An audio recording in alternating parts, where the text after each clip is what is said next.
Hello crafty friends, it's Shana from ShanoukiArt. Welcome back to my channel. I've been busy making these really cute ephemera holders with multi-pockets. When you open it up, you'll find two pockets, one on the left and one on the right, filled with ephemera. On the left, the pocket is made from vellum. On the right, it's made from a coordinating cardstock. When you close it and turn it over, there is another pocket with some tags. You will then flip it upwards and there's a coffee-stained notepad and then another pocket at the bottom with some tags and ephemera.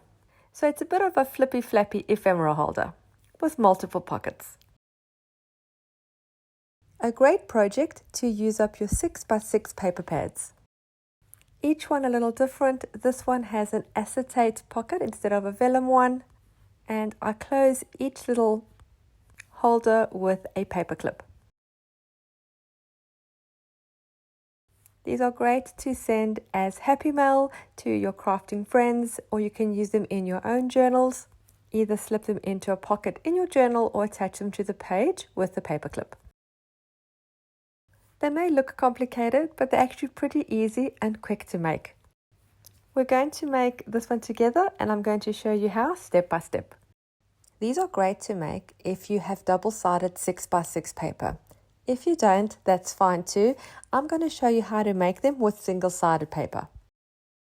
Align your two pieces of paper and fold them in half. Fold the fold back on itself so you have a really good sharp fold.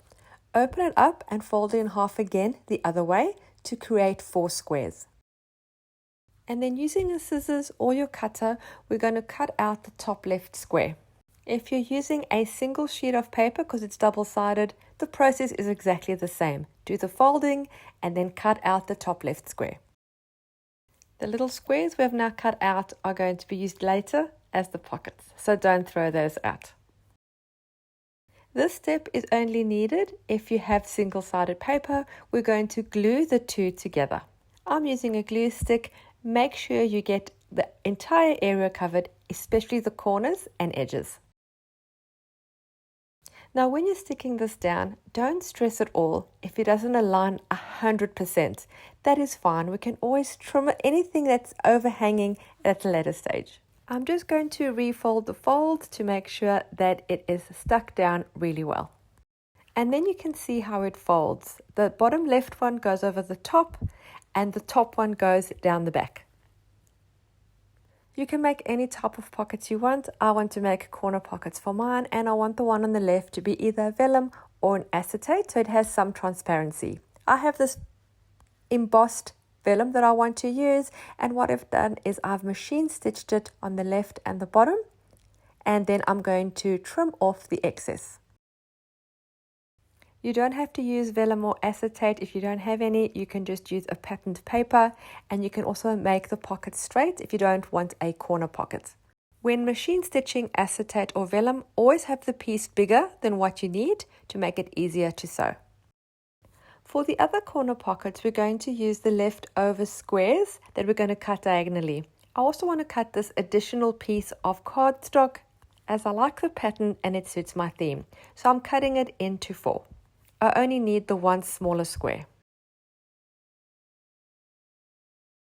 I'm then going to cut each of my squares at a diagonal from one point to the other. This is easiest with a cutter, but if you don't have one, just draw a light pencil line with the ruler from one corner to the other and then use your scissors. I've cut more pockets than I need. I'll just see which colors I'm going to use where.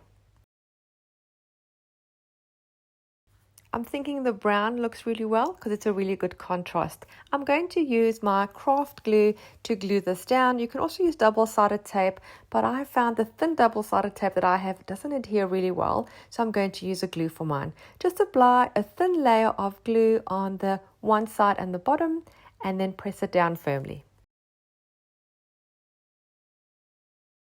So these are the 2 pockets you see when you open up your little folder. We're then going to add another pocket, what is now the top square, but that'll flap down the back and it'll be the pocket we see when we flip our entire folder over.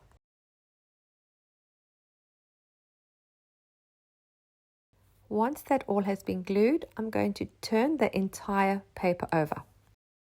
But just to give you a visual of how it is going to look, I'm going to bring one of the completed ones to the left just to show you what it looks like with the ephemera in. So that's the front, and then the back, we're now going to add the little rectangular pocket at the bottom. I'm using one of the squares and I'm cutting that in half. A great way to use up little scraps and bits of paper that you wouldn't use in any other project. So a great scrap buster. I'm going to mark the middle of the little rectangle, and then I'm going to use my round punch to create a half circle for the top of my pocket. I'm then going to glue my pocket down. This will be glued at the bottom of the left square when my project is in an L shape, just like this.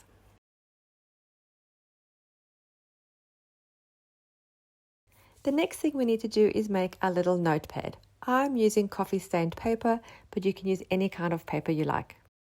I have put 5 sheets. You can put as many or as few as you like.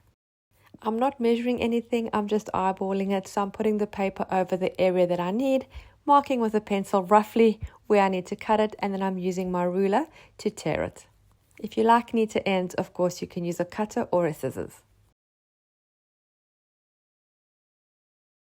The plain coffee stain paper has got some darker coffee stain marks on it, which I want to use as the front page of the little notepad. The last page at the back of the notebook is going to be about 1 centimeter longer at the top because we're going to fold it over to the front and stitch it closed.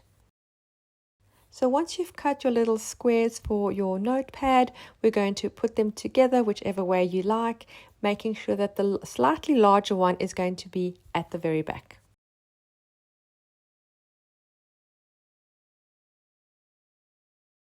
Align the bottom and then fold the top over from the back piece, and then I'm going to run that under the sewing machine just to put all the papers together. If you don't have a sewing machine or don't want to sew, you can just glue all that together, even with double-sided tape. Some of the pages in the notepad were slightly too big, so I just used the ruler to make them shorter. I'm now going to attach the notepad to the project with a piece of double-sided tape. Just a note that all the threads from my sewing I leave long, and I like them just hanging everywhere on my project. I know that's not everybody's style, so you can just trim yours shorter. Just for some added interest, I'm going to add a piece of trim at the top of my notepad over the stitching. You could also add lace, or you could leave it as is. All the pockets are now ready. We're now going to decorate the front cover of our little folder. This now is only limited to your imagination. You can add as little or as much as you want. I'm going to add a few layers. I'm starting off with this vintage style paper as a background. I'm roughing up the edges a little bit and tearing them to make it look used and worn. I then have a piece of lighter colored cardstock. I'm just going to tear a strip of that and attach it to the right. This is a bit of a travel theme. So I have these stamps and postmarks that are a rub-on sticker. These are available from Taperlogy. I'll put the link in the description box below. And I'm going to cut out 3 in a blue, a brown and a green that match the theme. And I'm going to put these onto a piece of calico. They work really well on fabric and look really effective. So you just need to cut out the design you want. Each one is on a white backing paper.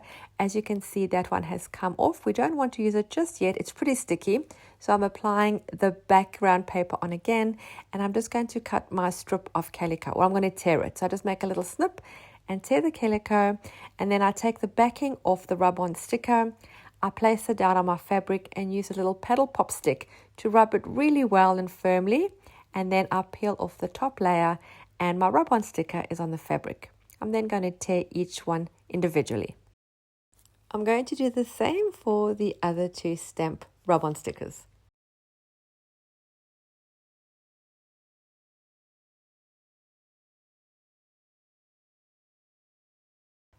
They don't just work on fabric, they work on very many other surfaces. I do have a video where I show you how to use it on 10 different things.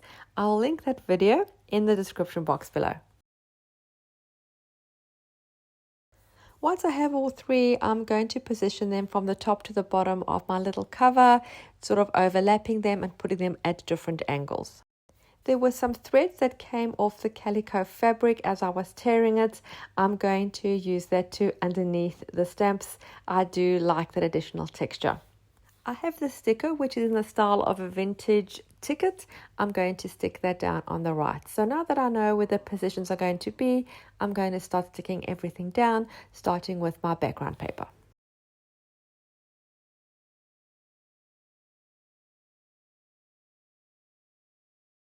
Here I'm adding those fabric threads I spoke about. To add the fabric to the project, I'm not going to use any kind of wet glue because it does seep through the fabric. The best I have found is to use double-sided tape. But before I do that, I want to add another rub-on sticker. It's a postmark that I'm going to put to the right over the ticket and some of the cardstock in the background. When I pulled off the top layer of the rub-on sticker, some of the underlying paper came up with some of the sticker. That's my fault because I didn't rub it quite well enough. But I don't mind the way it looks because it is vintage and used and rustic, so I think it looks okay. I'm now going to add the little fabric stamps with the double-sided tape.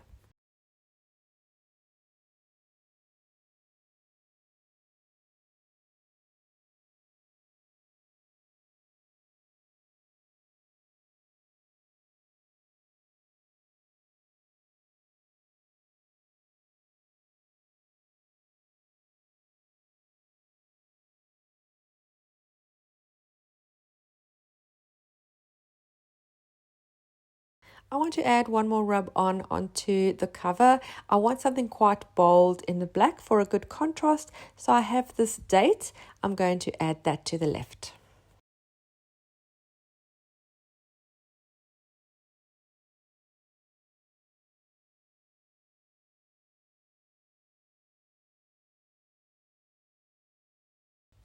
Make sure you rub it really well with a paddle pop stick.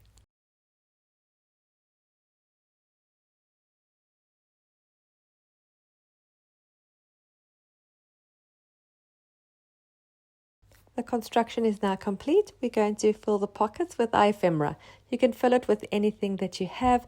I just go through my stash and see anything that's small enough to fit in the pockets. You can fill it as much as you want, or you can just put one or two.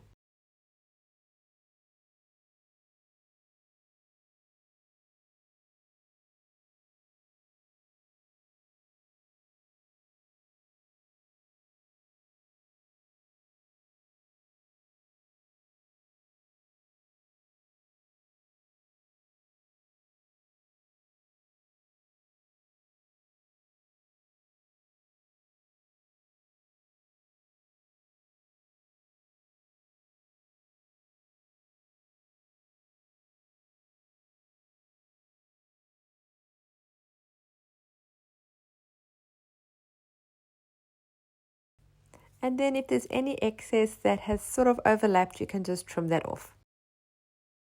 And that's our flippy flappy little ephemera holder. I keep mine closed with a little paper clip. I really hope you enjoyed watching this tutorial and were inspired to create your own. Thanks so much for watching. Don't forget to subscribe. Happy creating, and I will see you again soon. Bye.